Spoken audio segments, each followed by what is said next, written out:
بسم الله الرحمن الرحيم يا أيها المدثر قم فأنذر وربك فكبر وثيابك فطهر.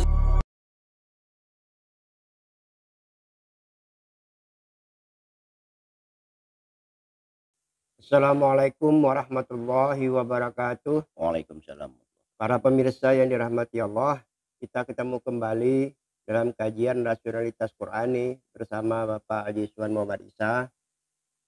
Kita melanjutkan pembahasan kita pada tema 78 yang lalu. Kita telah membicarakan perbedaan antara cahaya dan sinar, serta hubungan antara cahaya terhadap salah satu makna zikir. Ada satu lagi yang berkaitan dengan cahaya berdasarkan hadis, yaitu malaikat yang dikatakan diciptakan dari cahaya.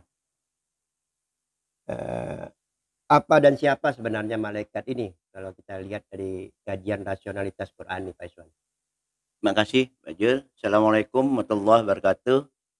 Alhamdulillah, kita sudah masuk ke tema 79. Seperti apa yang tadi ditanyakan, siapa sih sebenarnya malaikat ini gitu.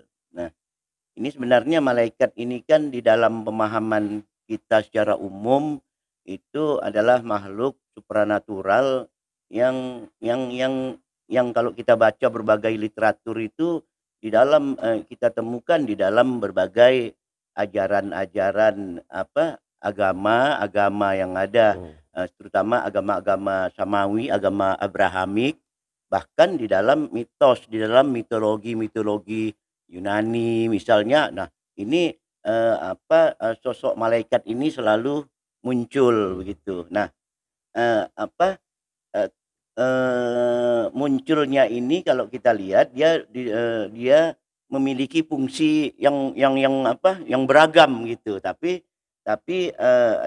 pada prinsipnya fungsi-fungsi ini sebenarnya pada prinsipnya dia melaksanakan tugas-tugas, fungsi-fungsi yang disampaikan oleh Tuhan atau yang di dalam mitologi ini oleh kekuatan-kekuatan gitu, kekuatan-kekuatan yang besar gitu. Nah, untuk memahami ini mungkin pertama yang perlu kita lihat dulu dari segi abstraksi bahasa, pengertian bahasa yang digunakan terhadap kata malaikat. Nah, kita tahu bahwa kata malaikat ini dia berasal dari kata malak. Dia berangkat daripada masdar daripada aluka yang artinya misi.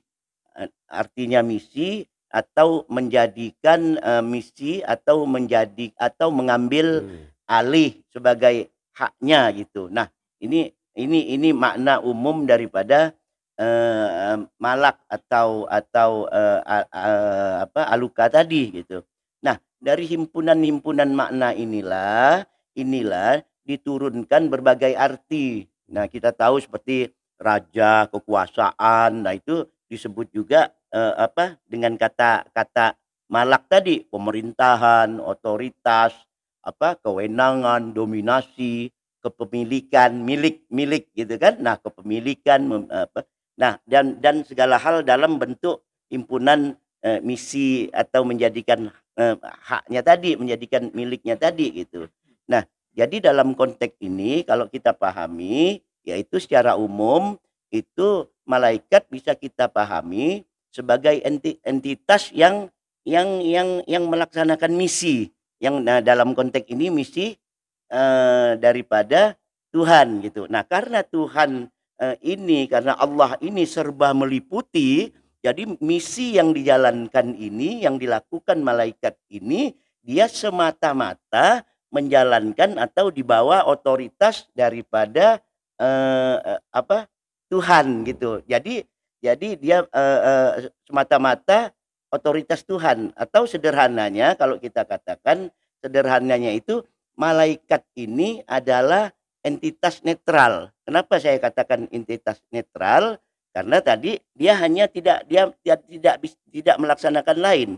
Dia semata-mata melaksanakan otoritas daripada Tuhan. Jadi perintah-perintah daripada Tuhan. Nah, dia tidak memiliki otonomi pada dirinya sendiri. Artinya tidak ada kemauan di dalam dirinya sendiri. Itu yang pertama. Yang kedua, dia beda juga dengan sifat-sifat syai'. Allah mengatakan kullu syai'in halik. Nah, kalau syai' ini dia berubah berkembang. Nah, dia ini kalau syai', tapi malaikat ini dia tidak memiliki otonomi perubahan, tidak memiliki otonomi perubahan dalam arti kata dia tumbuh dan berkembang gitu. Nah ini malaikat gitu. Nah kalau kita lihat lagi yang kedua yang perlu kita perhatikan dari atas dasar pemahaman inilah, nah malaikat ini mempunyai kriteria. Kan tadi syai' itu kan menimbulkan naf. Nah malaikat bukan berarti malaikat tidak mati. Nah tadi dia tidak melaksanakan haknya sendiri. Berarti dia tidak punya keinginan, tidak punya hasrat. Nah dia juga tidak bisa melakukan apa-apa kecuali diperintahkan. Jadi dia juga tidak berkembang biak, Nah dengan perkataan lain, kalau kita lihat dari pemahaman ini, malaikat ini tidak berevolusi, artinya tidak tumbuh dan berkembang biak dan berubah dalam makna syai' tadi gitu. Nah, tapi dia ini hanya bertransformasi. Nah, transformasi kita tahu makna transformasi itu adalah suatu perubahan-perubahan baik bentuk, fungsi ataupun perubahan-perubahan posisi. Nah, ini yang dinamakan transformasi. Jadi malaikat ini hanya bisa bertransformasi, tapi dalam konteks apa yang saya katakan tadi, otoritas daripada Allah, karena dia tidak mampu melaksanakan kehendaknya sendiri. Nah, transformasi ini misalnya bentuk segala perubahan ini kan bisa kita lihat misalnya di dalam cerita di dalam firman Nabi Ibrahim alaihissalam atau Rasulullah SAW. Nah, yang dinamakan malaikat itu dia bisa muncul dalam bentuk manusia biasa, dalam bentuk bashar gitu. Bisa juga muncul dalam bentuk lain seperti yang dilihat Rasulullah di Sidratul Muntaha. Nah, gitu. Itu makna umum lah yang kira-kira dapat kita pahami gitu. Jika malaikat adalah suatu entitas yang dapat bertransformasi, berarti malaikat juga tergolong wujud objektif yang memiliki struktur.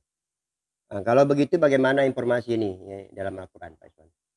Nah, kalau kita lihat informasi Al-Quran ini, mungkin kita dapat lihat dari surah Al-Fatir.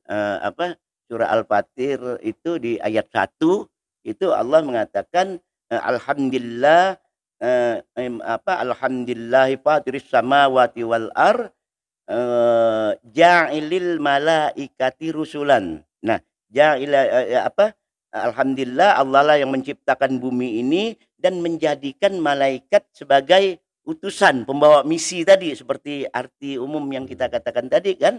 Nah, itu ujnihatin dia mempunyai sayap. Nah, dia mempunyai sayap, ajnihatin mempunyai sayap, bisa masna, bisa dua, bisa kata Allah, bisa wasulasa, bisa waruba, bisa juga 4. Nah, ini yang dikatakan di surah Al-Fatir itu. Selanjutnya Allah mengatakan tusidu fil khalqi ma yasha. Allah menambahkan pada ciptaannya. Allah mengatakan pada ciptaannya apa yang dikehendakinya. Nah, innallaha ala kulli syai'in qadir. Sesungguhnya Allah berkuasa terhadap segala sesuatu. Nah, ini Allah berkuasa segala sesuatu. Nah, dalam ayat ini kita dapat melihat bahwa malaikat ini mempunyai fungsi mempunyai fungsi dan bentuk gitu. Yang pertama tadi Allah katakan dia dijadikan sebagai utusan, pembawa misi. Yang kedua, dia mempunyai sayap. Bisa 2, bisa 3, bisa 4. Nah, bisa ditambah saja ditambah oleh Allah sesuai dengan yang dikehendaki yang dikehendaki Allah. Nah, di dalam hal ini ketika kita memahami sayap, nah sayap ini kita tidak bisa membayangkan seperti firman-firman lainnya, tidak bisa membayangkan langsung bahwa oh sayap ini seperti burung atau seperti apa, karena Allah mengatakan bisa 2, bisa 3. 2 mungkin kita bisa bayangkan, kalau 3 gimana? Nah ini artinya sayap ini, yang jelas sayap ini berarti untuk perangkat-perangkat untuk melaksanakan fungsi transformasi pada diri malaikat tadi gitu. Nah, oleh sebab itulah Allah menambahkan sesuai yang dikehendakinya. Artinya apa fungsinya itu. Nah, ini perangkat-perangkatnya ditambah oleh Allah. Nah, kalau kita lihat bentuk apa yang dikatakan fungsi ini, misalnya salah satunya misalnya kalau kita lihat di surah Al-Ma'arij ayat 4. Nah, di situ Allah mengatakan ta'rujul malaikati warruh ilaihi fi yaum wa kana miqdaruhu 50 alfi sanah. Biasa diterjemahkan malaikat itu malaikat naik katanya, malaikat naik. Nah, kata ta'ruju ini di sini sebenarnya bukan naik dalam lurus. Dalam bahasa Arab dia berzigzag. Nah, ini bukan arti lurus, bukan arti lurus, dia berzigzag. Tapi kita pahami sebagai malaikat itu naik ke langit dalam satu hari itu, dalam hitungan itu 50.000 tahun katanya. Nah, 50.000 tahun. Nah, di sini dapat kita lihat yang tadi saya katakan malaikat memiliki menunjukkan entitas malaikat itu bentuknya tadi kan belum jelas gitu kan. Nah, di sini dapat kita lihat bahwa sebenarnya malaikat itu susunan yang kita katakan struktur itu dia bersifat kualitas gitu. Kenapa kita katakan kualitas? Karena di sini dapat kita lihat Allah menggunakan kata mikdaruhu kan. Dari kata mikdar inilah kita melihat bahwa ini dari sisi kualitas bukan kuantitas. Kita sudah membahas dulu tema yang lalu tentang kadar. Kadar ini kan kuantitas. Nah, kalau mikdar, nah ini kualitas. Nah, terus gimana membedakannya gitu? Membedakannya kalau misalnya ada jambu atau apel gitu kan. Nah, itu kuantitas. Ketika berbicara kualitas berarti bisa masam, bisa busuk, bisa. Nah, ini beda daripada ini pemahaman daripada dia sebagai kualitas gitu. Nah, entitas inilah entitas inilah yang memiliki kualitas tadi bertransformasi sesuai dengan kata yang bertransformasi tadi. Dia mengambil bentuk aktual. Nah, bentuk aktual tadi dihubungkan dengan bentuk aktual supaya dia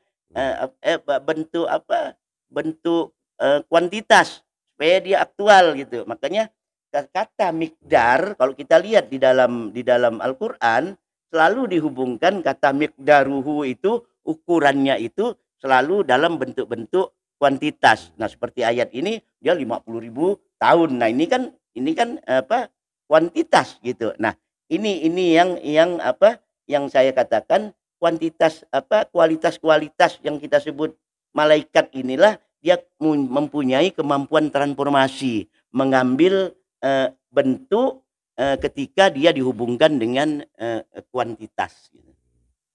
Tadi dikatakan bahwa dalam surah ayat 1 surah Al-Fatir Allah menambahkan pada ciptanya apa yang dikehendakinya. Jadi sebagai entitas seperti halnya manusia dan jin, bahan atau materi apa saja malaikat diciptakan? Nah, kalau kita melihat kalau pertanyaannya dari sisi rasionalitas Quran, itu kalau kita berbicara malaikat diciptakan dari apa begitu, itu sebenarnya Al-Quran tidak menjelaskan bentuk atau asal materi-materi daripada entitas malaikat ini gitu. Sebab sebab kita berbicara waktu kita tadi mengatakan bahwa dia berbentuk kualitas gitu. Namun kalau kita lihat daripada hadis Rasulullah Shallallahu Alaihi Wasallam itu yang bersumber dari Aisyah radhiyallahu an, itu mengatakan bahwa malaikat itu diciptakan dari cahaya, begitu, dari cahaya. Nah, tapi kalau kita lihat misalnya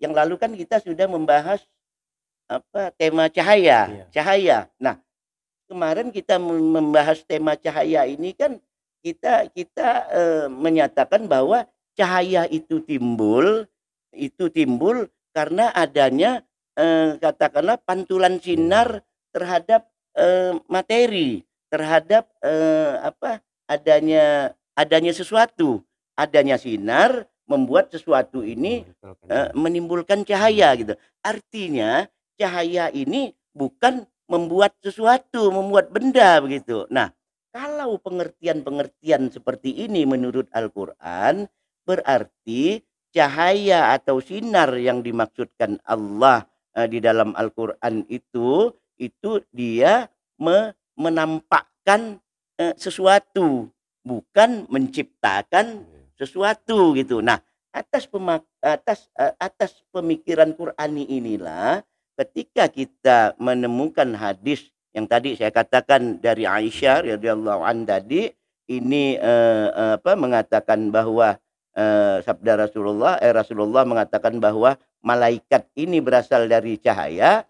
Nah, ini mungkin keyakinan kita bahwa malaikat dari cahaya ini perlu mungkin perlu di rethinking lah, dipertimbangkan kembali lah, apakah ini sesuai atau tidak dengan prinsip-prinsip yang disampaikan Qurani gitu. Karena ini hadis, kita tahu bahwa hadis ini kan ada tingkatannya dari yang dikatakan sahih sampai adanya hadis-hadis palsu gitu. Nah, selain itu Al-Quran juga tidak pernah menggunakan kata khalaqa.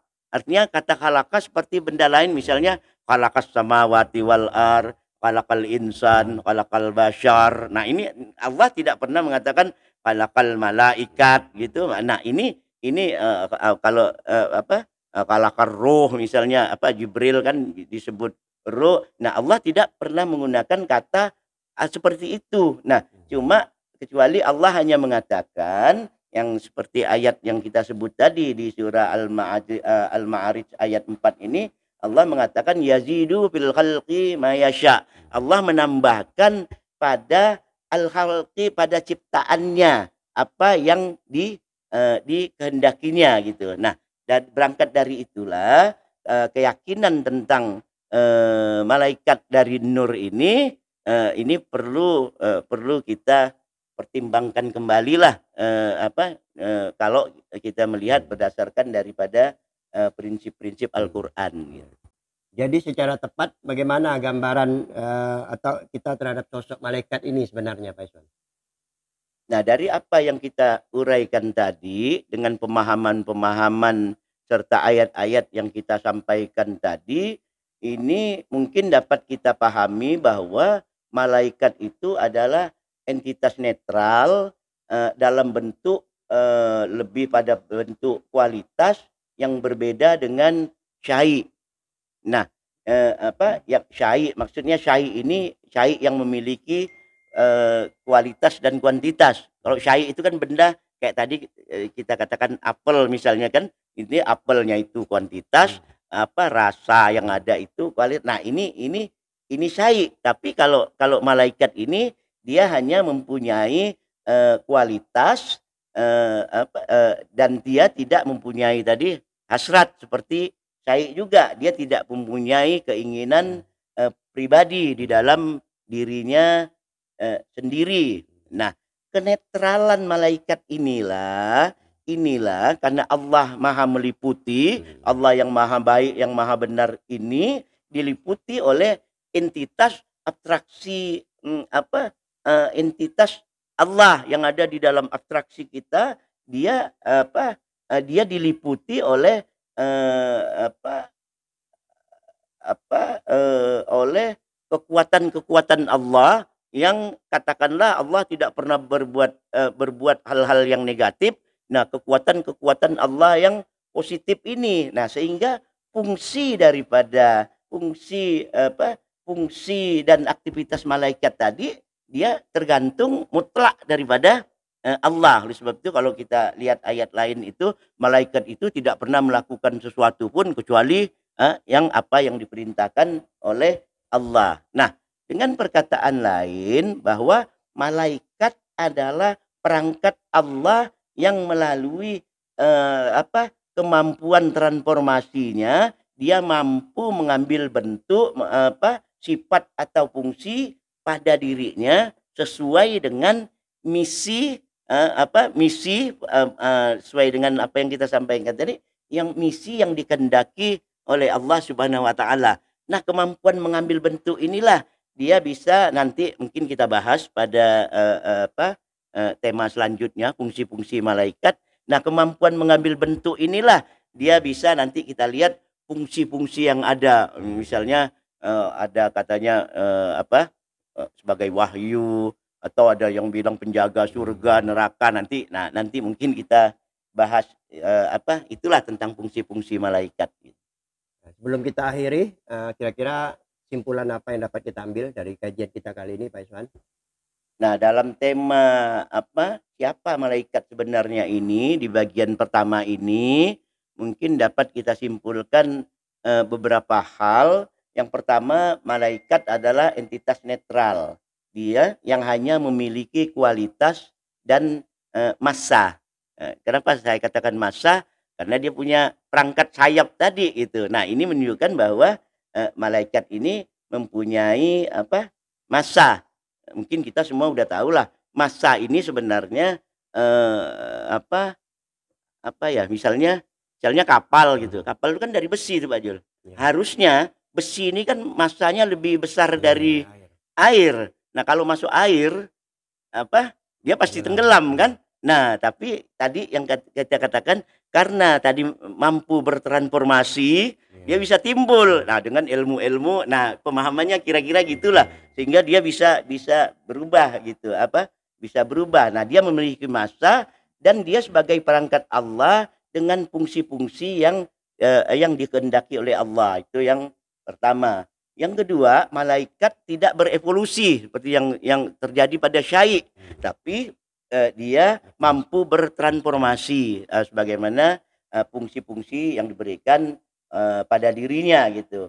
Nah, yang ketiga, sifat atau kemampuan transformasi inilah yang membuat malaikat mampu berinteraksi dengan wujud-wujud objektif maupun subjektif sesuai dengan kehendak Allah. Artinya yang saya maksudkan tadi, kayak contoh tadi, kayak kapal tadi. Nah, ini harusnya dia kan tenggelam gitu. Nah, ini dia mampu bertransformasi dalam makna luas. Transformasi kita tahu dalam makna luas itu kan ada perubahan-perubahan. Ada perubahan posisi, ada perubahan bentuk, ada perubahan fungsi. Nah, ini arti daripada transformasi. Nah, jadi kira-kira untuk yang bagian pertama ini, inilah yang dapat saya jelaskan. Nah, mungkin pada tema yang berikutnya kita menjelaskan apa saja fungsi-fungsi daripada malaikat yang memiliki kemampuan transformasi ini. Mungkin kita juga akan bahas mungkin namanya gitu kan kita banyak kenal tuh. Kita wajib beriman pada 10 nama malaikat. Nah, kita lihat apakah Al-Quran berbicara tentang itu. Saya kiranya ini yang dapat saya sampaikan dalam konteks ini. Demikian para pemirsa yang dirahmati Allah, kajian kita kali ini dapat kita akhiri. Sampai ketemu pada kajian mendatang. Terima kasih. Wassalamualaikum warahmatullahi wabarakatuh. Waalaikumsalam warahmatullahi wabarakatuh.